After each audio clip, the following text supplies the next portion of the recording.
As you can tell, I'm outside filming because it is so pretty out here and it feels like summer and springtime and the birds are chirping and it just put me in a really good mood to film outside. So, this is my neighborhood.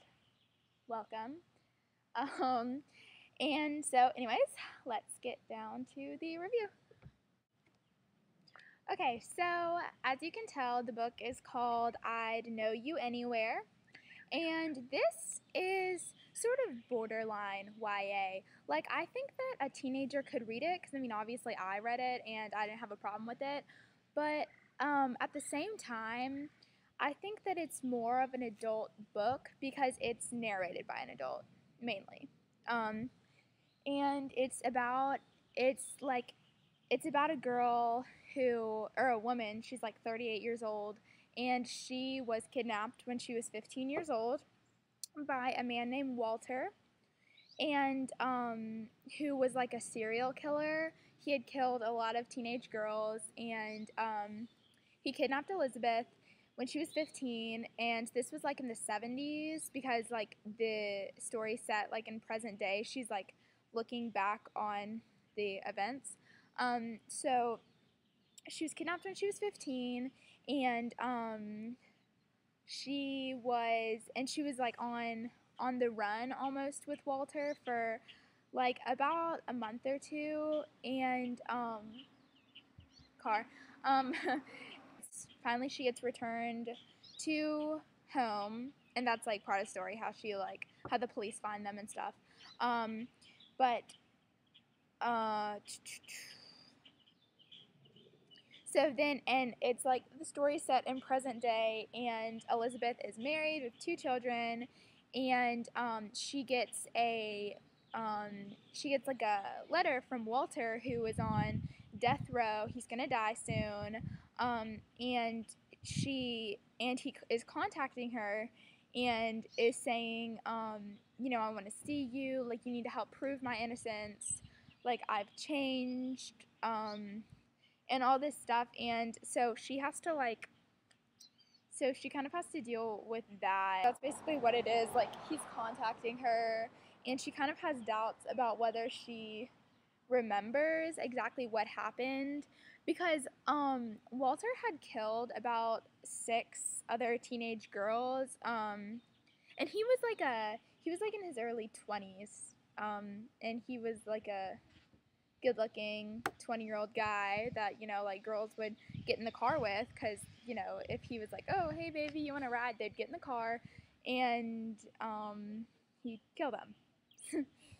I know. But what actually put him in jail is that while he was on the run with Elizabeth, he got this other girl named Holly, who was like 12 years old, and it was really sad. And he still had Elizabeth like in the car with him, and so Holly got in the car with them, and he killed her, and so that's what actually really put him in jail, is the murder, I cannot talk, of that girl. And so that girl's parents kind of um, they kind of begrudge Elizabeth, like, how she is alive, but their daughter isn't alive. And so the mother of this girl who died, 20 years ago, is contacting Elizabeth at the same time. Like, I don't even know what she wants to accomplish. She just wants to make Elizabeth feel bad about being alive when her daughter's dead.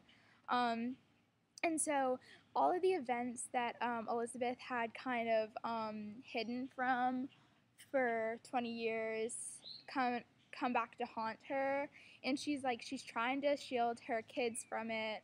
Her husband knows, but he like wants to protect her and stuff, and she's kind of like she kind of wants to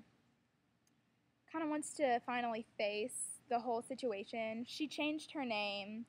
That's what's kind of tricky about the book, is that when it's the story of, because it like switches narrative. Like sometimes it's the 15-year-old Eliza, because that's what her name was, like when she was 15, and like 40-year-old Elizabeth, because after the kidnapping, she wanted to change her name, and Eliza, which is her actual name, sounds like Elizabeth, so she changed it to Elizabeth. So that's how you kind of differentiate between who's talking. So yeah, good book. Good book. It's I actually read this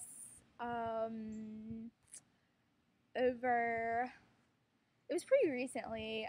My librarian gave it to me and said, you know, we haven't read this yet, but we ordered it in. Like, let us know what you think of it, because we don't know whether we're gonna make it like a summer reading book or anything.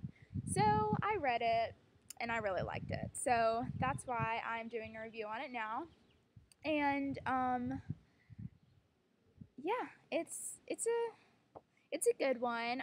It makes you feel pretty mature when you read it, because you're like, I'm reading an adult book, no big deal or anything. So yeah, I hope that you guys have a lovely rest of the day. Sorry, when I like lean forward and do that, it's because my screen goes black because I film on my MacBook. So I hope that you guys have a lovely Sunday, and I hope that it's as pretty where you live as it is where I live. So I'll see you guys later.